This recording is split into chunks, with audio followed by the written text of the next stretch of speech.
Yo, what's up? Bob here. Welcome to my new series, The Hang. It's more of an informal discussion type video. We might get into whatever records I'm listening to, maybe some gear, could be guitar related, could be stereo related, whatever. But today's video, I thought we might get into a situation that happens to us all. I was pulling some albums to listen to recently, and just some old jams that I kind of go back to from time to time. Stuff that I'm very familiar with, actually.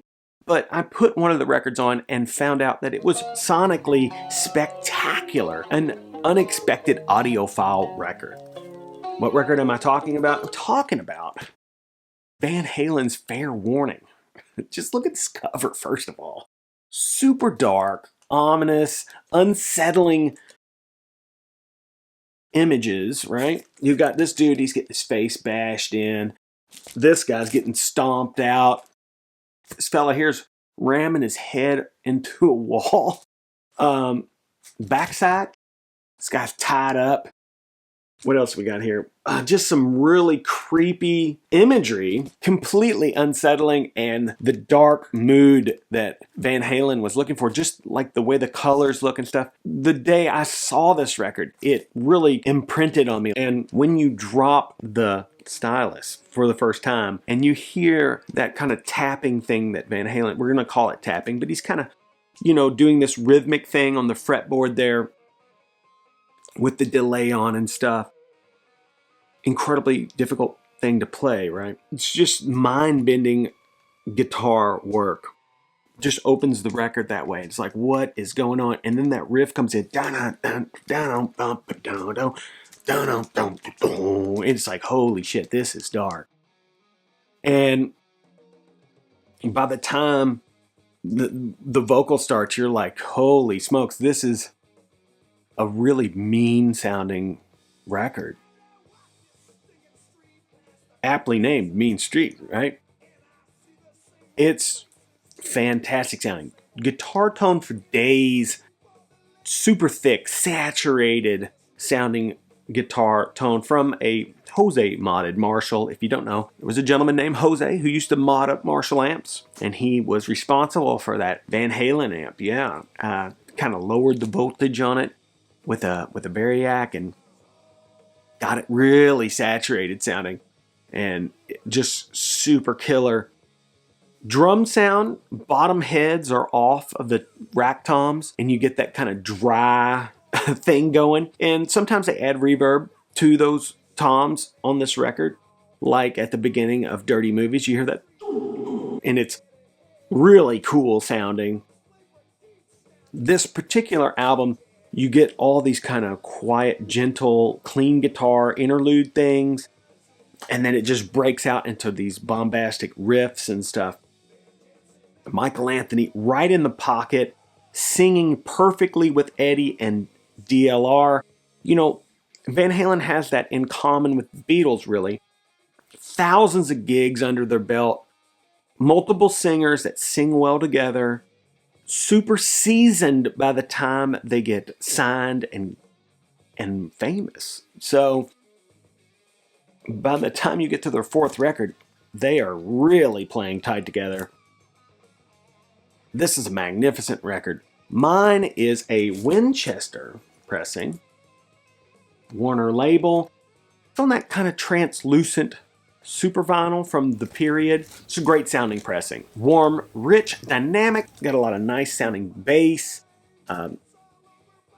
Ted Templeton produced this record, and the way the mix works is that center image is like sharing space. David Lee Roth obviously is in the center a lot. He's the vocalist, obviously. But every now and then, you get the snare popping out at you, or the solo guitar will kind of morph into the center there. Could be some reverbed out toms, whatever they want you to hear. Michael Anthony's bass. It's really a cool record in the way that stereo field is working. I don't know who mastered this record. I saw some references to Strawberry Mastering. I don't know if they're the ones that cut this originally or not. If you know, please leave it in the comments. It's interesting the choices that Van Halen makes, because sometimes he plays rhythm under the guitar solos and sometimes they just leave it natural. It's really cool. Let's talk about some of the tracks on here. Obviously, it opens with Mean Streets. Yeah, killer. Just killer.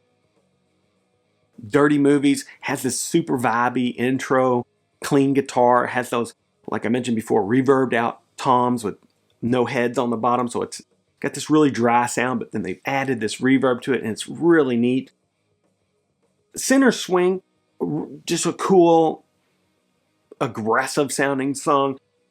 Hear About It Later, probably my least favorite tune on the record.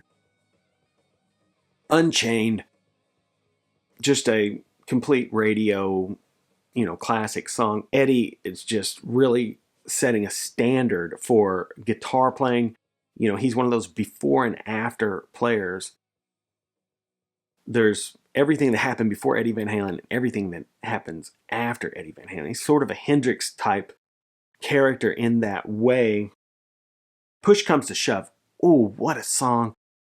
You got that cool bass line. DLR comes in with those. I can only describe it as like Janis Joplin, like high sung parts. Really cool.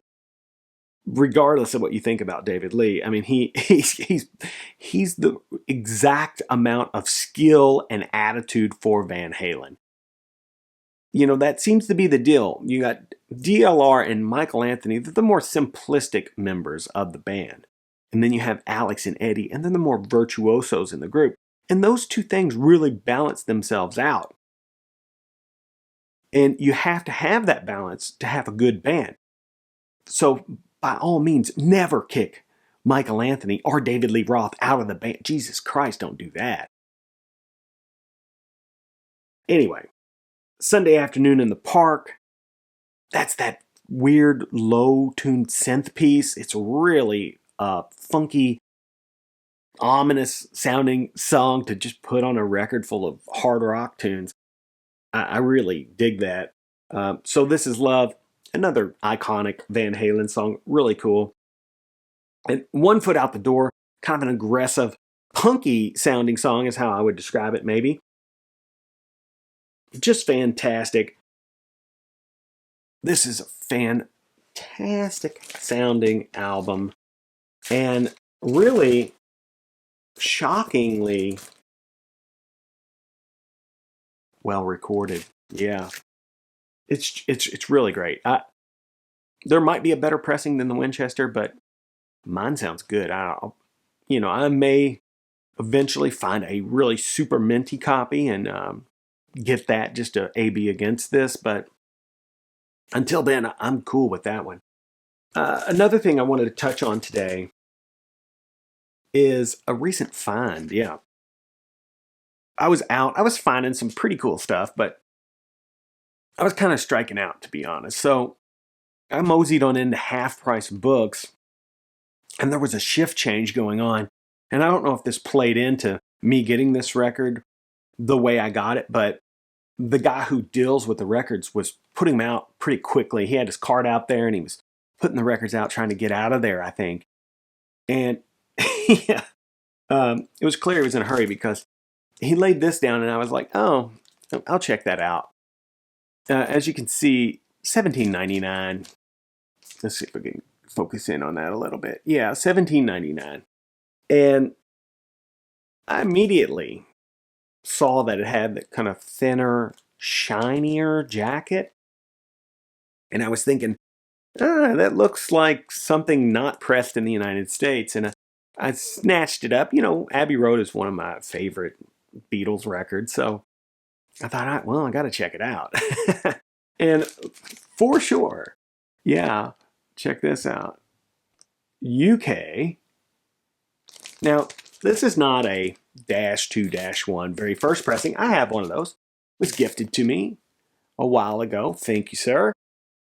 And this thing sounds amazing. That said, this is a little bit later. Sounds very good. Heavy sounding bass. And just super clean. Just not anything on it. I mean, it's so nice. So the cleanliness of this record kind of levels the playing field a little bit with the very first pressing that I had. This one is still the overall sonic champion, if you will, but this was, from my estimations, a fantastic find. I sent the picture of it to Puckett, Jeffrey Lee Puckett. You might have seen him on my channel before, and he immediately, declared the truest statement that I've heard in a while: half price. You got to pay better attention to what you're doing. That said, it's to my benefit, so keep up the good work, Half Price Books. Yeah, Abbey Road, great record. I'd probably take maybe just a couple songs off of that, and it would have been perfect. But then you'd be really compromising Let It Be, probably, because you'd had to switch some tunes around or whatever. So, yeah, you don't want to do that. I don't know. What's your favorite Beatles record? Mine, probably either Abbey Road or the White Album. I don't know. But, the Beatles are the Beatles. They're, pretty fantastic. But anyhow, that's all I really got for today. So, yeah, until we meet again, I hope you guys are excited about Record Store Day and ready to get out there and get some records. Even if you don't get any of the Record Store Day releases, grab some of these new jazz records that are coming out. Wayne Shore's Night Dreamer just dropped. Whoo, is that record right up my alley. I really love that record. It is one of Wayne's best records and just has the vibe of the A-side in particular that I really like. I really like the vibe of the A-side. So yeah, pick that up if you're not seeing anything on the RSD list. If you go down to your local, pick up that Wayne. Pick up Tina Brooks' True Blue. That's a rare Blue Note record, and an original is crazy expensive. Jason from the Jazz Basement just got an original. Mind-boggling. But yeah, really great records coming out. And the end of the year is coming fast. So, all right, guys. Until we meet again. Bob out.